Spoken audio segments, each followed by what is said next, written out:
हमारे सांसारिक कामों में बाधा आती है, हमारे आध्यात्मिक कामों में बाधा आती है, कौन डालता होगा ये बाधा? हम चाहते हैं कि जाकर के, और आज तो साधु जनों की, मुनि जनों की सेवा करें, लोगों को दान दें, जो दीनहीन हैं, गरीब हैं, उनकी मदद करें, ऐसा मन में भाव होता है। लेकिन ऐसा भाव होने के बाद भी, सारे सर्कमस्टेंसेस फेवरेबल हो जाने के बाद भी पता नहीं क्या होता है और मैं दान नहीं दे पाता। मैं सोचता हूं कि फलानी चीज मुझे मिल जावे, मैं उसके लिए सारा प्रयत्न करता हूं और अंतिम क्षण में जाकर के वो चीज मिलते मिलते और मेरे हाथ से फिसल जाती है। मेरे अपने भोग उपभोग की सामग्री के साथ भी ऐसा ही है। मैं बहुत प्रयत्न करके खाने की थाली सामने सजा के रख लेता हूं और मुंह में जो बहुत दिन से प्रतीक्षित था मेरे लिए प्रिय रसगुल्ला, वो हाथ में और मुंह में आने आने को था, और उतने में ही मोबाइल पर घंटी बज गई और एक ऐसी खबर जिसने कि उस रसगुल्ले को मुझे वहीं के वहीं रखने को मजबूर कर दिया और उठ करके मुझे उस काम के लिए जाना पड़ा। ये मेरे भोग की सामग्री में बाधा किसने डाल दी? मेरे उपभोग की सामग्री में बाधा कौन डालता है? मैं बहुत उत्साहित होकर के किसी धर्म के कार्य को करने के लिए निकलता हूं और बीच रास्ते में मुझे कोई ऐसी चीज घेर लेती है कि मैं उससे विमुख होकर के वापस फिर लौट जाता हूं। सारा उत्साह खत्म हो जाता है, मैं निरुत्साहित हो जाता हूं। ऐसा कौन सा मेरे भीतर ऐसा कौन सा परिणाम या मेरे भीतर ऐसा कौन सा कर्म पड़ा हुआ है जो मेरी इन सब चीजों में बाधा डालता है? होगा तो कोई ना कोई, ऐसा तो हो ही नहीं सकता। विघ्न कारणम अंतरायस्य, आचार्य भगवंतों का एक ही सूत्र है। सारे कर्मों में जैसे मोहिनी कर्म अत्यंत प्रबल है, ऐसे ही सबसे छिपा हुआ और अचानक हमारे सामने आने वाला कर्म अंतराय कर्म है। सकल गेय गायक तदपि निजानंद रसलीन, सो जिनेन्द्र जयवंत नित अरि रज रहस विहीन। अरि के मायने शत्रु, सबसे बड़ा शत्रु मोहिनी कर्म, और धूल के समान हमारे ज्ञान दर्शन को आवृत करने वाला रज अर्थात धूल, ज्ञानावरण और दर्शनावरण, और रहस्य मिस्ट्री जिसको कहते हैं। कब आएगा पता नहीं, रहस्य है, उसे कहते हैं अंतराय। अंतराय अत्यंत रहस्यमय है। हम सारी इंतजाम कर लेते हैं और अचानक ऑल ऑफ सडन जिसको कहते हैं,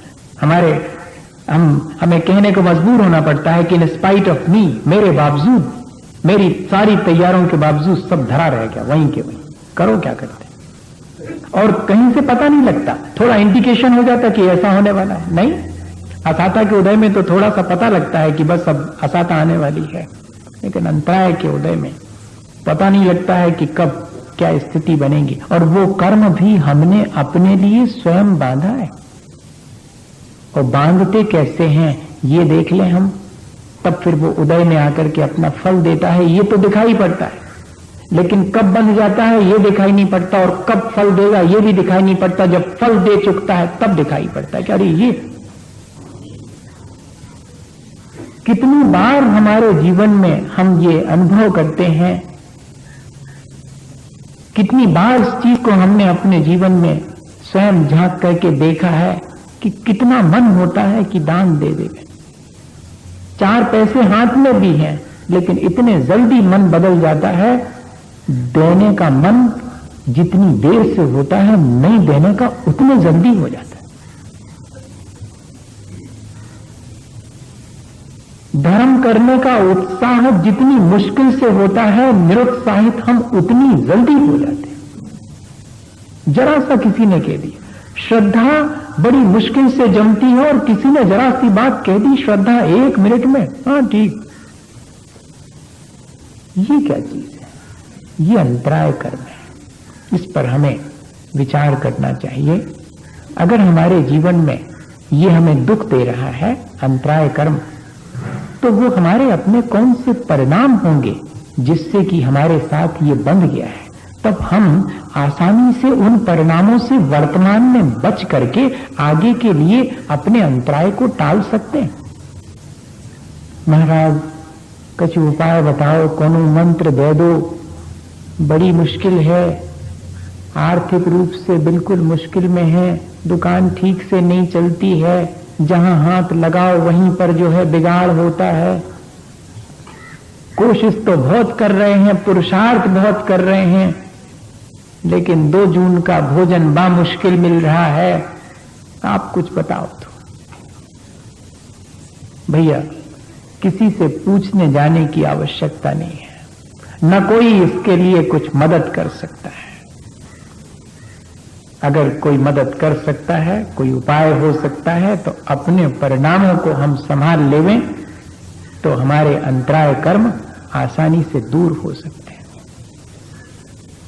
जब सांसारिक चीजों में बाधा आती है तब भी आध्यात्मिक कर्म करने की सलाह दी गई, और जब आध्यात्मिक कर्म करने में बाधा आती है तब और अधिक आध्यात्मिक कर्म करने की सलाह दी गई।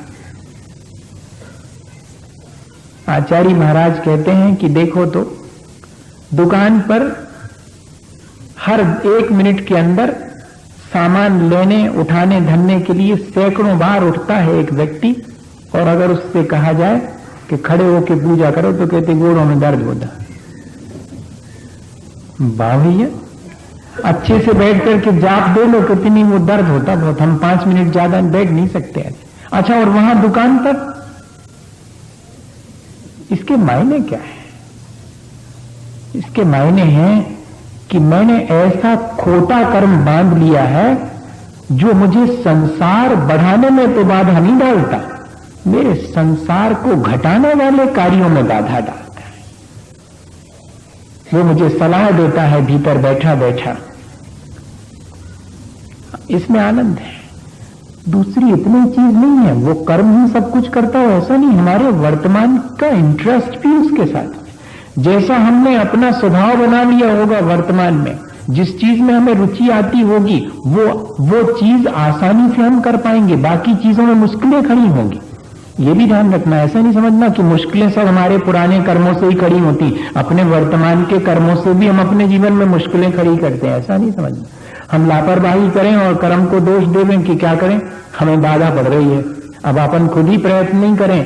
कर्म के बारे में तो तब कहा जाएगा जबकि सारे प्रयत्न करने के बाद, सारी सिचुएशन फेवरेबल होने के बाद फिर काम बिगड़ जाता है, तब फिर मानना पड़ेगा कि कोई ऐसा कर्म मेरे साथ जुड़ा हुआ है जो मुझे बाधा डाल रहा है। आज तक मुक्ति दिलाने वाला कोई कर्म नहीं हुआ है। कोई कर्म 148 कर्म प्रकृतियों में जिसके उदय में मुक्ति हो जाए है?